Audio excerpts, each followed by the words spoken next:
Di tahun 2012, tingkat kriminalitas di Amerika melonjak parah, mengakibatkan seluruh penjara pemerintah full. Maka dari itu muncullah penjara swasta untuk menampung para tahanan yang semakin banyak. Mereka berkuasa full dalam sistem pengelolaannya dan salah satunya penjara bernama Pulau Terminal, di mana para tahanan kelas kakap dengan hukuman berat ditahan dan mereka kemudian dipaksa untuk mengikuti sebuah balapan maut yang diadakan oleh pengelola penjara yang kemudian dinamakan Death Race. Terlihat seorang pembalap bernama Frank sedang tersudut di mana mobilnya tak berhenti menerima berbagai tembakan dari musuhnya yang bernama Joe. Mobil-mobil mereka ini dimodifikasi sedemikian rupa hingga memiliki sistem senjata maupun perangkap untuk menghancurkan lawannya di arena. Namun malam itu, mobil Frank mengalami kendala dan hampir semua sistem senjatanya mati. Hingga pada akhirnya, navigatornya yang bernama Cash memutuskan untuk menggunakan kursi lontar demi menyelamatkan diri. Sedangkan Frank tewas terkena basoka.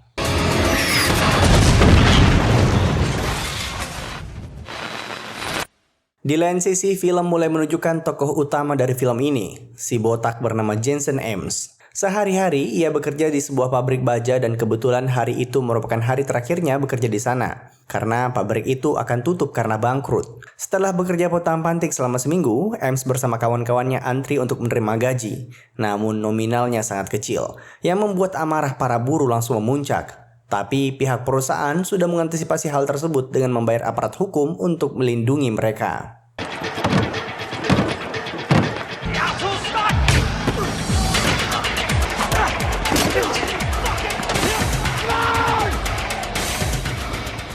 Pulang dengan keadaan lusuh, Ames khawatir akan nasib perekonomian keluarga kecilnya. Tapi istrinya tercinta selalu bisa membalikan senyumnya dan percaya kalau mereka akan berhasil melewati masa-masa sulit tersebut. Malam itu saat Ames asik bermain dengan putrinya di lantai atas, tiba-tiba seorang penjahat masuk dan membunuh istrinya. Begitu Ames turun ke bawah dan berusaha menolong istrinya, tiba-tiba dirinya dibuat tak sadarkan diri. Betapa kagetnya saat terbangun, Ames sudah dikerumuni oleh polisi. Tangannya memegang pisau dan berlumuran darah. Dirinya di-framing melakukan pembunuhan atas istri tercintanya. Alhasil tak butuh proses panjang, 6 bulan kemudian dirinya dinyatakan bersalah dan langsung dijebloskan ke penjara yang kita lihat di awal film. Untuk masuk ke pulau itu hanya terdapat satu akses, yaitu sebuah jembatan panjang. Penjara ini memiliki sistem penjagaan yang super ketat. Para tahanan baru bahkan diperlakukan layaknya binatang oleh sang kepala sipir penjara yang bernama Ulrich.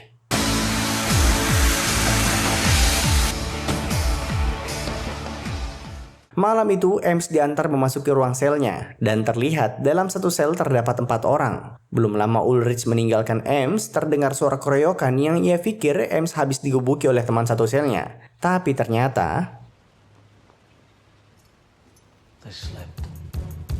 keesokan harinya kita diperlihatkan para tahanan sedang berkumpul di sebuah ruangan untuk sarapan. Sudah hal yang lumrah kalau di penjara terdapat geng-geng tertentu. Salah satunya kita diperlihatkan seorang pria bernama Coach yang sedang memperhatikan Ames dari jauh. Seorang anggotanya bernama Liz bilang kalau berdasarkan datanya, Ames dahulu adalah seorang pembalap jalanan ternama.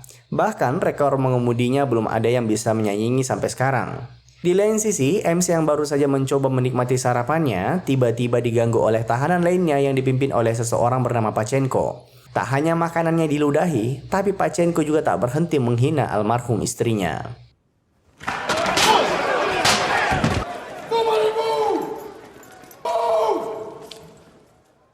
Dari sana Ames dibawa ke ruang sang kepala penjara bernama Hennessy. Walaupun seorang wanita, ia terkenal sangat licik. Di sana ia mencoba menjelaskan kalau kehidupannya di penjara bisa saja akan semakin buruk karena banyak tahanan yang ingin melukai Ames. Tapi jika Ames mau mengikuti kemauannya, ia akan mendapat perlindungan khusus.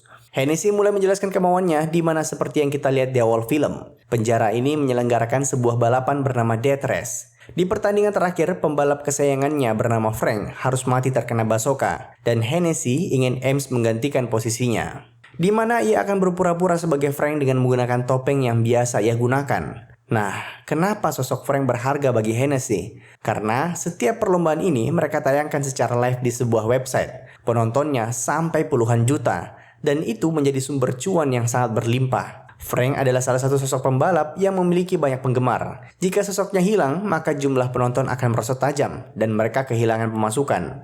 Singkat cerita, awalnya Ems menolak semua basa-basi dari Hennessy. Sampai akhirnya ia ditawari surat bebas dari penjara jika ia berhasil memenangkan 5 pertandingan secara berturut-turut. Dan kebetulan sekali, Frank kemarin sudah menang 4 kali berturut-turut. Jadi cukup menang sekali saja, maka Ems bisa bebas dari penjara.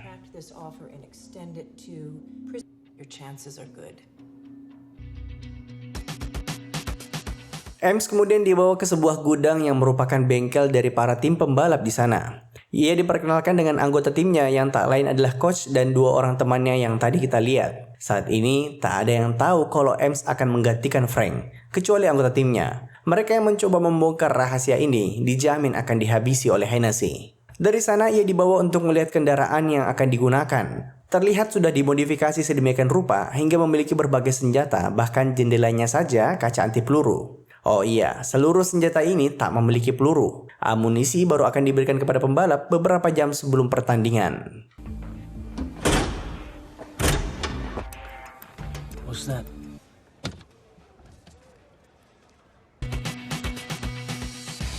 Dalam waktu seminggu, Ems mulai diajari oleh coach terkait aturan pertandingan serta siapa saja yang akan menjadi pesaingnya di arena besok. Pertama, soal aturan, di mana balapan terdiri atas 3 tahap. 2 tahap pertama, para pembalap mencoba saling bunuh hingga finish. Tapi di tahap itu yang penting adalah bertahan hidup. Lalu di tahap 3 lah baru pemenang ditentukan oleh siapa yang finish duluan. Kedua, soal pesaingnya nanti. Akan ada 10 pembalap dan ada beberapa pembalap yang tak asing lagi. Seperti Pachinko yang tadi sempat mengganggu Ems. Lalu ada Joe yang berhasil membunuh Frank di hari lampau. Nah, saat mereka asik ngobrol, tiba-tiba Ems melihat beberapa tahanan yang habis dari luar penjara untuk bekerja. Mereka terlihat menggunakan sebuah gelang GPS yang tiba-tiba dirinya teringat mirip seperti gelang yang digunakan oleh pembunuh istrinya. Get to work on the track for good behavior. Akhirnya hari pertandingan pun tiba. Ems dikenakan kostum milik almarhum Frank. Para tahanan bersorak gembira dan tak ada yang menyadari sama sekali kalau itu adalah penyamaran. Hal ini juga tak lain karena Frank terdahulu tak pernah berkomunikasi dengan siapapun, menjadikan sosoknya cukup misterius. Maka dari itu, Ems juga tak boleh berbicara ke siapapun. Di lain sisi, tak lama kemudian para wanita yang menjadi navigator tiba dan itu termasuk Cass, wanita yang kita lihat di awal film. Sebelum bertanding, coach memberitahu kalau kaca mobilnya sudah dimodifikasi agar seperti cermin. Jadi, Ems bisa membuka topengnya selama berkendara tanpa orang-orang bisa melihatnya. Dan akhirnya siaran pertandingan pun dimulai. Ada 45 juta orang yang menonton pertandingan kali ini. Coach memberitahu kalau balapan akan terdiri dari 3 lap dan senjata baru akan diaktifkan pada lap kedua.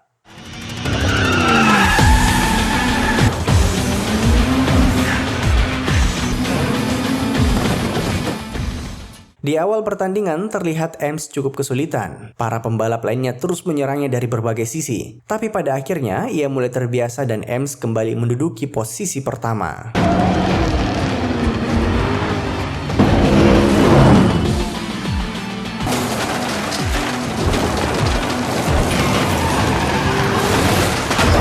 Sayangnya Joe terlihat masih sangat dendam atas pertandingan terakhirnya yang tak berhasil membunuh Frank dan mencoba menghantam mobilnya sepanjang jalan. Singkat cerita, pertandingan pun memasuki lap kedua dan untuk mengaktifkan senjata pada mobil, para pembalap harus melewati tombol yang sudah terpasang di arena. Artinya mobil harus menginjak logo pisau untuk senjata, lalu untuk pertahanan terdapat tombol perisai, dan ada juga tombol tengkorak untuk jebakan maut.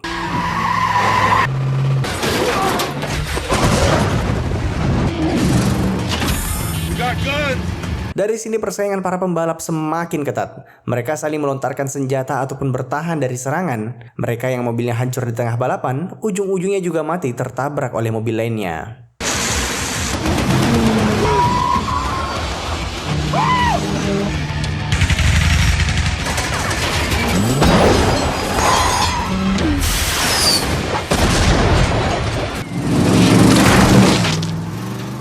Ems sendiri masih memimpin pertandingan dan mobilnya berhasil menekan tombol senjata maupun pertahanan. Tapi sayangnya, setiap kali ia berhasil mengaktifkan senjatanya, senjata ataupun jebakan itu bermasalah atau tak mau aktif. Ia tak berhenti menerima tembakan dari para pesaingnya. Tapi untung saja si botak ini benar-benar jenius. Ia berhasil membuat jebakannya sendiri, di mana ia meminta Cash naik ke pangkuannya, lalu mengaktifkan kursi lontar milik Cash yang mengandung minyak.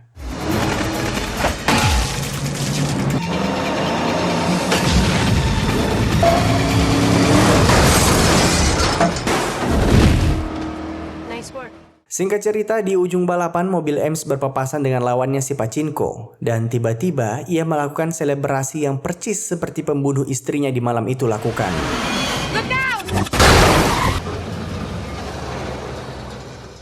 Akhirnya pertandingan tahap pertama pun usai dan mobil Ems mengalami kerusakan parah. Tapi lucunya pas anggota coach mengecek jebakan yang ada pada mobil mereka, semua terlihat normal. Seakan-akan saat pertandingan tadi mobil mereka disabotase. Ems sendiri sebenarnya sangat ingin menemui Pachinko, namun ia langsung sadar kalau ada hal lain yang lebih penting yang harus ia selesaikan, dan tak lain adalah menemui Hennessy. Ems sadar 6 bulan lalu saat Frank mati, Hennessy mencoba mencari penggantinya, yang tak lain adalah dirinya. Ia yakin kematian istrinya ada hubungannya dengan semua ini. Maka dari itu, ia menyampaikan ke Hennessy langsung bahwa dirinya tak akan lagi mengikuti balapan. Namun dengan beraninya, Hennessy meminta Ulrich menepaskan borgol Ems dan menyuruh semua penjaga pergi dari sana. Dari sana, ia kemudian mengancam Ems di mana jika ia tak ingin bertanding lagi, putrinya akan menjadi taruhannya. Untung saja, Ems masih bertindak dengan tenang, karena tanpa ia sadari, ujung shotgun Hennessy sudah siap menembak selangkangannya.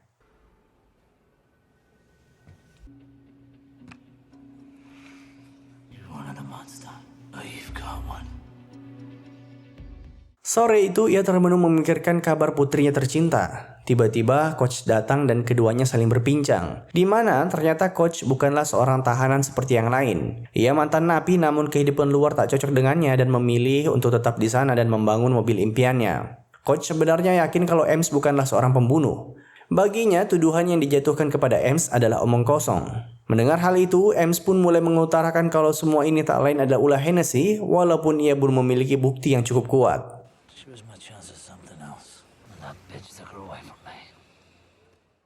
Malam itu saat di bengkel, akhirnya Ems mencoba mengikuti Pachinko dari belakang. Tapi tanpa ia sadari, dirinya dipukul dari belakang oleh anggota tim musuhnya. Di sana ia dipukuli dan hampir saja dibunuh. Untung saja Liz datang dan berhasil mengalihkan perhatian mereka.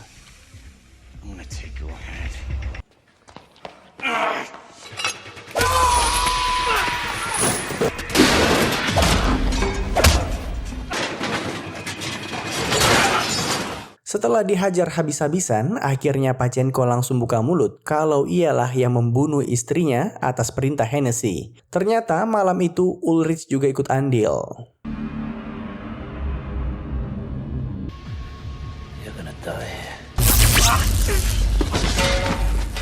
Singkat cerita, balapan tahap kedua pun akan dimulai. Terlihat si botak kali ini benar-benar mengincar hanya satu mobil, dan tak lain adalah mobil Pachinko.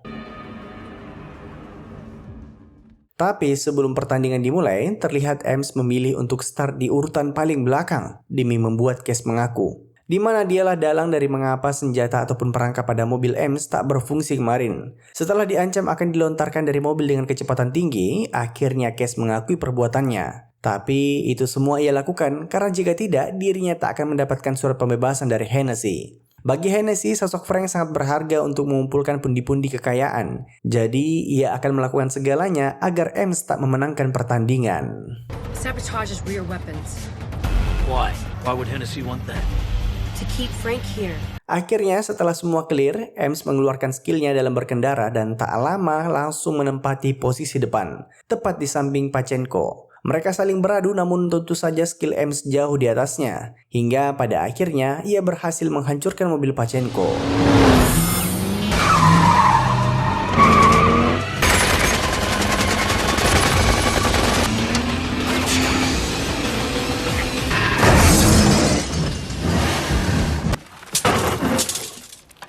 Tak sampai di sana, Ems juga sengaja turun dari mobil untuk menghabisi Pachinko yang sedang sekarat. Sekaligus menjadi pesan bagi Hennessy bahwa ia akan menjadi target selanjutnya.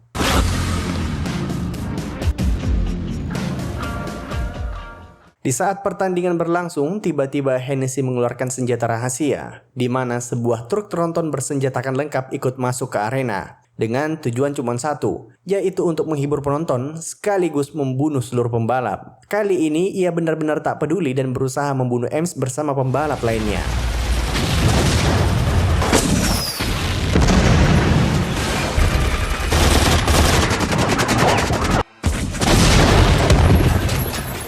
Dari 6 pembalap, kini tersisa cuma 2, yaitu Ames dan Joe. Sisanya telah dibantai oleh truk Hennessy. Alhasil, Ames memutuskan untuk menggunakan radio dan meminta bantuan Joe agar mau bekerja sama dengannya. Mereka pun mengatur sebuah siasat yang Hennessy tak sangka sama sekali akan berhasil menghancurkan truk tronton kesayangannya.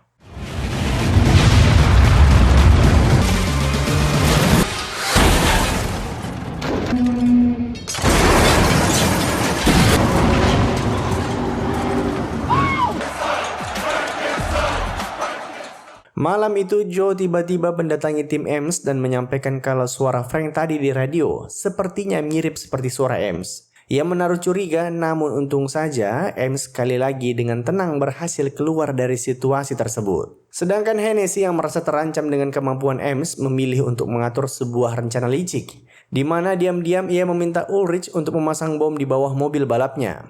Pada saat pemasangan bom, seluruh napi termasuk coach dan timnya sedang dikumpulkan di tengah lapangan untuk mendengarkan pidato Hennessy, yang pada intinya sangat benci jika ada dari tahanan yang lolos dari penjara. Baginya, mereka semua adalah sampah masyarakat, khususnya Ames.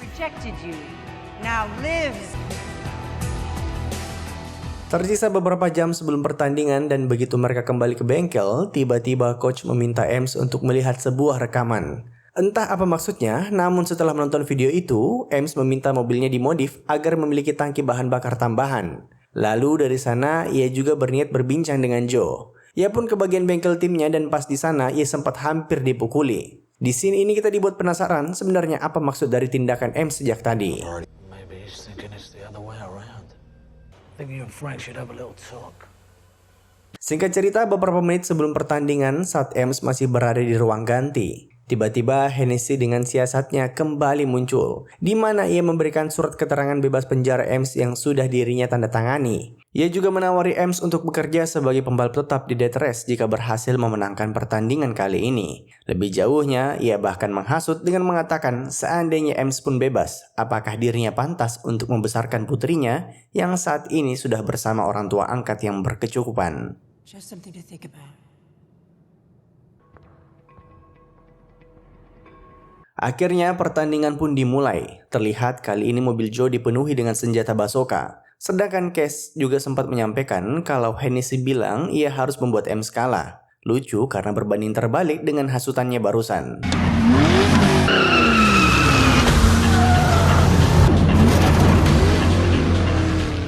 Singkat cerita, sejak awal pertandingan, terlihat Hennessy mengatur agar mobil Ames sama sekali tak bisa mengaktifkan senjata pada mobilnya. Setiap kali ia menginjak tombol di arena, mereka menonaktifkannya.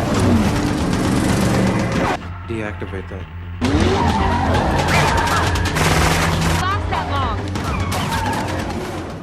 Joe sendiri terlihat menikmati kecurangan yang ia terima, dan akhirnya ia pun berkesempatan mengaktifkan senjata bazooka-nya. Namun tiba-tiba Headed straight up your ass.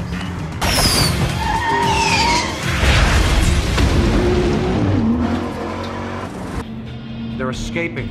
They're headed for the bridge. ternyata video yang tadi coach tunjukkan ke Ames adalah sebuah celah untuk kabur dari penjara, di mana terdapat sebuah dinding yang kalau mereka berhasil hancurkan, maka akan langsung terhubung dengan jembatan yang menghubungkan mereka dengan dunia luar. Namun cukup sulit untuk kabur jika ia melakukannya sendirian. Makanya sebelum balapan tadi, Ames menemui Joe untuk menawarkan kerjasama. Mereka semua tak menyangka kalau ternyata Ames dan Joe sudah merencanakan pelarian ini. Hennessy yang emosi akhirnya memutuskan untuk meledakkan bom yang mereka sudah pasang di mobil Ames tadi. Namun tak terjadi apa-apa. Karena ternyata coach sudah menduga kalau nenek tua itu akan bertindak curang sejak awal. Okay, coach. Body's mad right now. Seluruh armada darat maupun udara pun dikerahkan. Nah, kalian masih ingat kan modifikasi tambahan yang tadi Ames minta? Berupa tangki minyak tambahan. Di saat inilah fungsinya diperlukan.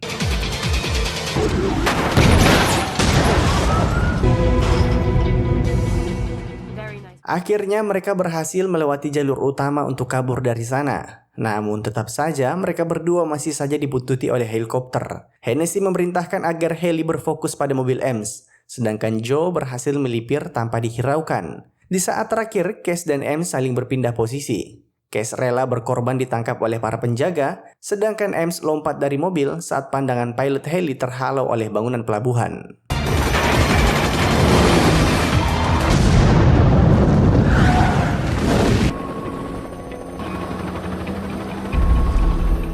Joe tak lama kemudian datang untuk menemuinya serta memberikan sebongkah tas. Di sini Mimin kira Ames akan balik lagi untuk membunuh Hennessy, namun ternyata ia langsung pergi untuk menjemput putrinya. Sedangkan Hennessy juga mengira telah berhasil menangkap Ames yang ternyata Cash berkostumkan Frank. By the way, penonton live streaming pertandingan tadi memecahkan rekor mereka selama ini. Kado dan surat-surat dari para penggemar mulai berdatangan. Hennessy sangat bangga akan pencapaiannya. Padahal kado itu berisikan bom yang sempat mereka pasang di mobil Ames. Gifts and congratulations are already coming in.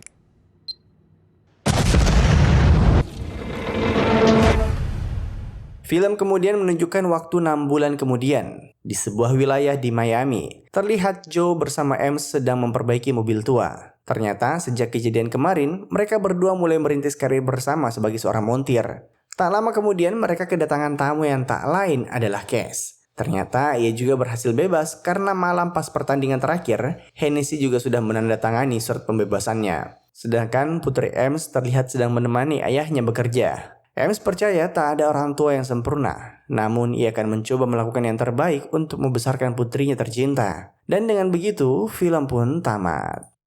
Terima kasih telah menonton, sampai jumpa di film selanjutnya. Jangan lupa komen, like, dan subscribe.